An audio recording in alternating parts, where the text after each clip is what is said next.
This kind of style to have this entire box here is not very popular with the people who build out Vanagons. If someone hits me like they already have, it'll just hit the steel bumper and protect my house and my investment essentially. The Vanagon is actually only a 4-speed, but the Syncro has a low gear or a granny gear. That low gear allows it to be very capable off-road. I didn't grow up in the outdoors really, or camping or anything like that. Living in a 38-year-old vehicle, you have to be prepared all the time. Hey everyone, my name's Riley Montule and I live out of my 1986 Volkswagen Vanagon Syncro. Let's go take a tour.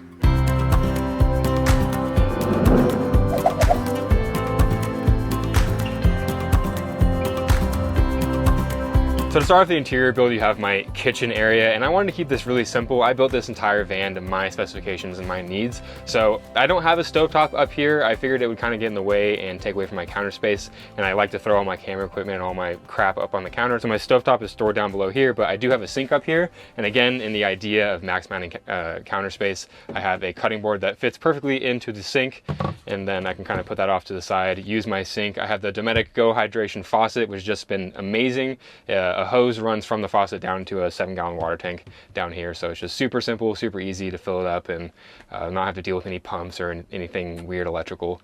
So yeah, it's a pretty deep sink for the van. This goes in, like I said, so I have a whole 8 feet of countertop, which is pretty sweet. I went a little unconventional with my storage. I wanted to be able to seat 4 comfortably in here with tables and everything, so this will pop out and come up this way, and I actually have a just a string that clicks to the top of the van here, and this becomes my seating, dining area. I do a lot of my editing here and computer work here, and of course this side does it as well, so you can have 2 people sitting here, 2 people sitting there, and all have table space, which is kind of cool and unique for such a relatively small vehicle. So for the storage of the van, I wanted to be super simple. One, because I didn't want anything to break. I wanted to lessen the likelihood of that happening, and I had a very short time period to build out the interior of the van, so it is literally just this door, my table slash storage hider, and then I have some milk crates down here that I just throw stuff in, and then another level where I throw my stove, a bunch of my camera gear, and just super simple,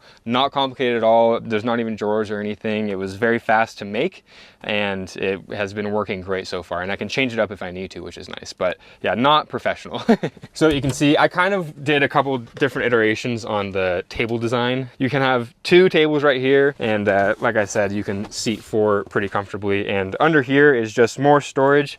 I actually ended up having more storage than I needed, which is not what I was expecting, but just some food supplies, an extra battery bank in case I ever need to go camping or a friend needs it, and then my water tank is also under here, so this is where I will fill up my water whenever I need to do that. The water tank is 7 gallons, which doesn't sound like a lot, but I only use it for my sink, so it's like brushing teeth and washing dishes, so it actually ends up lasting about 2 weeks to 3 weeks depending on how much I can serve. So in this box here we have my entire electrical system. This kind of style to have this entire box here is not very popular with the people who build out Vanagons because it blocks the walkway, and a lot of people like to be able to walk into the main cabin and not have anything obstructing them, but I decided that the storage was much more important for me, and to have all my electrical here and not taking up storage in the rest of the van has been working out really great so far, and I can jump over the fridge and jump over this. I'm young, I have no problem with that. So this is my entirely custom electrical system all under here. I went very unconventional with this. I got a Anker 767 power station. It's 2,000 watt hours, and a lot of people go full custom setups on the power systems in their vans, and I didn't want to do that because at the time it was actually more expensive to get a full custom setup, and it was actually going to be worse parts as well, so more expensive and worse parts instead of just going with a name brand like Anker. Anker also has a much better warranty than anything else, and if anything goes wrong with this, I just have to go through 1 warranty, whereas having to go through 5, 6, 7 different parts, all the different batteries and wires and fuse blocks. So this has been fantastic for me. It has an app and it reads out all my information, so I can constantly monitor what's happening with the van. This is all charged by the van, along with 400 watts of solar on the roof as well. A very rudimentary charging station for all my camera gear, since I'm constantly charging everything in my computers, and then a couple of switch blocks. It's not organized at all. Anyone who's in the wiring would hate me, but it works very well, and the battery actually goes to its own fuse block. This battery powers my fridge, of course all the lights, it powers the fan, my diesel heater, and then of course everything that I'm actually charging, which is a pretty big power demand. I took about a week and used a power meter and plugged everything that I was charging, everything I was using into that, and to calculate what storage capacity that I needed, and I came up with about 2,000 watt hours if I had 400 watts of solar on the roof. And what's controlling a lot of the 12-volt system of the van is the switch panel back here. One of the switches is for the main lights. One of the switches is for my Starlink, which I 12-volt converted. And then the other switch is my Wii Boost. It's a cell signal booster, and I can use my phone much, much further into the wilderness. And then whenever that runs out, I can use my Starlink. It's just really nice having that switch panel there so I can control everything on and off from the driver's seat or from back here in a moment's notice. And if I ever need to, this whole battery can just come out of the van in about 5 minutes, and I can use it if a friend's house runs out of power or anything like that. I've actually done that once, so it's very versatile in that aspect.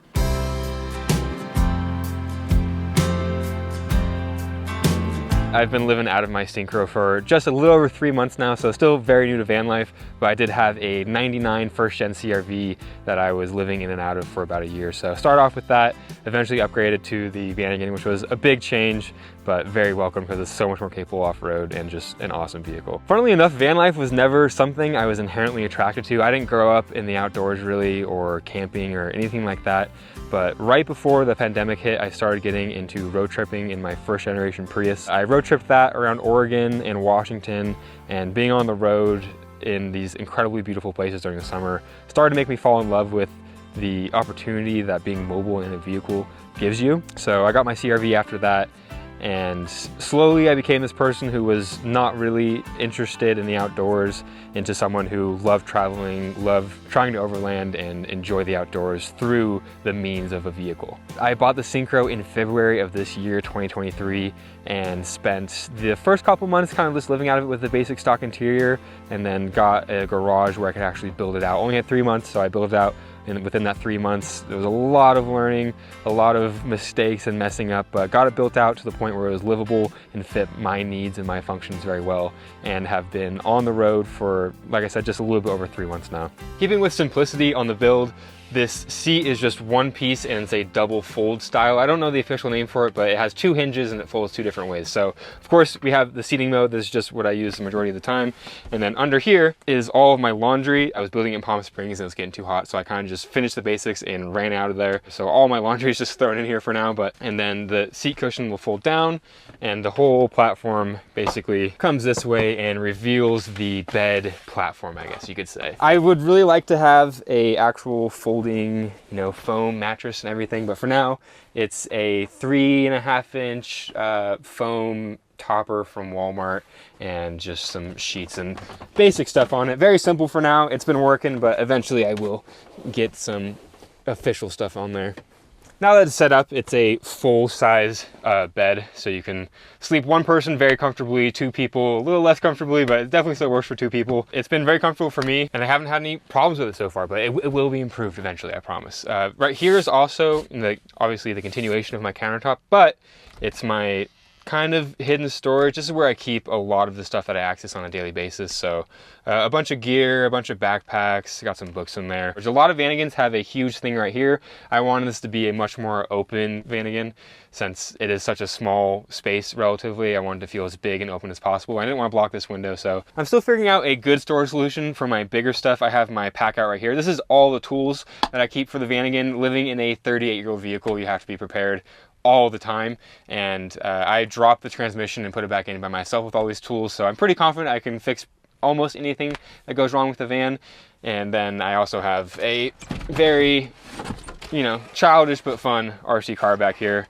It gets dirty and I just shove it back there, but yeah, a little scale full model RC car. Whenever you're into 4-wheel drive stuff like that's kind of fun too. Right here I have my remotes. I wanted to have quick access from whenever the van was in the seating position or the bed position. So I have the remote for my fan. It can turn my fan on and off, and then I just have the remote for my lights. So we can turn all the lights on and off very, very easy and super simple. And I just want to be able to access that from the bed or from the seating. You might have noticed in the van, I don't have any sort of bathroom or shower. And for me, that's not a really big problem. I work out pretty much every single day at Planet Fitnesses and any gym that is around if there isn't a Planet Fitness. So that handles my showers and using the bathroom for the most part. Whenever I'm not around a gym, of course, I can just use gas stations or restaurants or anything like that for bathrooms. And then for showers, a bunch of truck stops have showers, and the sink in the van can actually come outside of the van, and I can spray myself off with cold water. So it's not ideal, but if I need to, I can get clean using the van.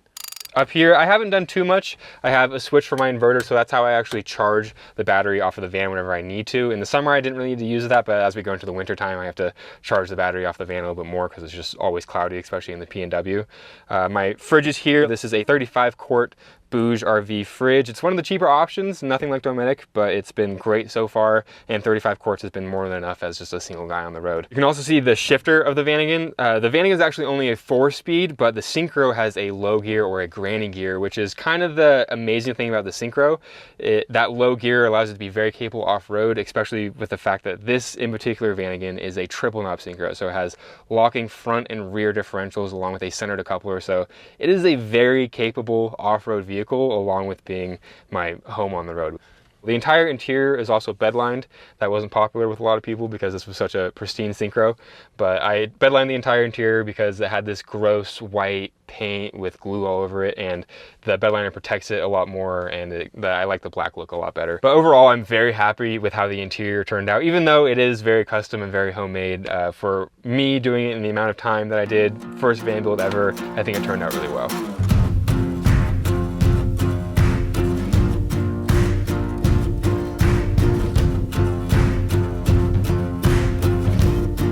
After actually living in my CRV for a while and kitting it out into a full camper that I could be on the road, I decided this is something that I wanted to do long term. It fit what I do for a living, photography and videography perfectly. Obviously, you're in new, amazing places all the time. So I started looking for a vehicle, saw the Vanagon, fell in love with the Vanagon. Especially the capabilities of the Syncro. It's just so cool to have my home be that capable off-road and have that much space inside. So obviously with this lifestyle, how you support it financially is pretty important, as it can be hard to find a normal job. You're not going to have a normal 9-to-5 going into work every day with this kind of lifestyle. I personally knew for a long time that I was going to be trying to make the jump to full-time content creation. So I was actually saving up for about 4 years, working 40 to 80 hours a week to have enough savings so I could do something like this and support myself financially on the road for a certain amount of time. So I have a bunch of savings that I'm slowly burning through, along with money that I'm making from social media and freelance gigs whenever I can get them. And essentially the goal is to have that point intersect from my savings dwindling and my freelance and social media, you know, slowly increase, hit before I have to get a normal job again.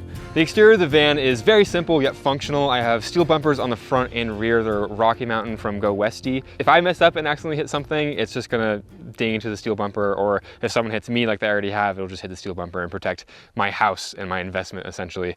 Other than that, you can see the solar panels on top along with my fan. That's just where I get my power and how I actually keep ventilation in the van. You can also see my WeBoost up there that we talked about earlier, and we also have this full-size spare tire swing out. Whenever you're off-roading, going into the middle of nowhere, you want to have a full-size spare tire. So that's here along with my Rotopacks. This is diesel, not gasoline. This is where I keep the diesel for my diesel heater. It's really easy to fill out here, and it separates the fuel from the inside as well, which is really nice. And then I just have a pretty simple backpack style spare tire bag that I keep my Starlink and a whole bunch of oil and that kind of stuff inside. I decided to go with this Vanagon because it was pretty much the only one in the country that was very, very clean and very little rust, under 100,000 miles, and the entire underside of it had been completely redone. All new bushings, all new bearings, axles, everything was redone and ready for me to basically move into it and get on the road.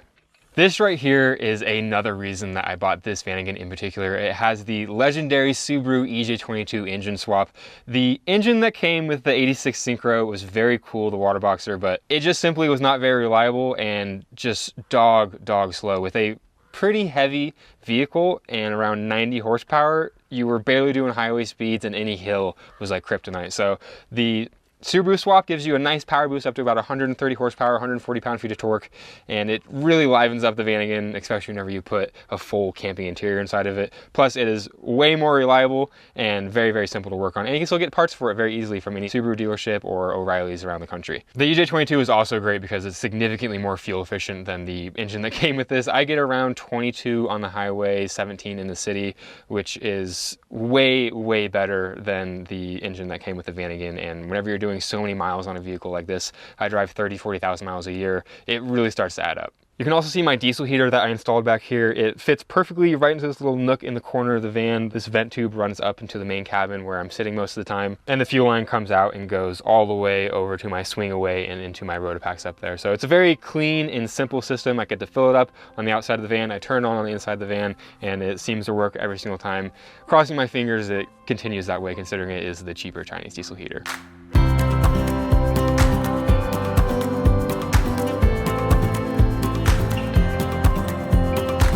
Thanks for watching the tour of my 1986 Vanagon. I'm going to be on the road going all over the country. My socials are Riley Montule on YouTube and Instagram. Thanks for coming along.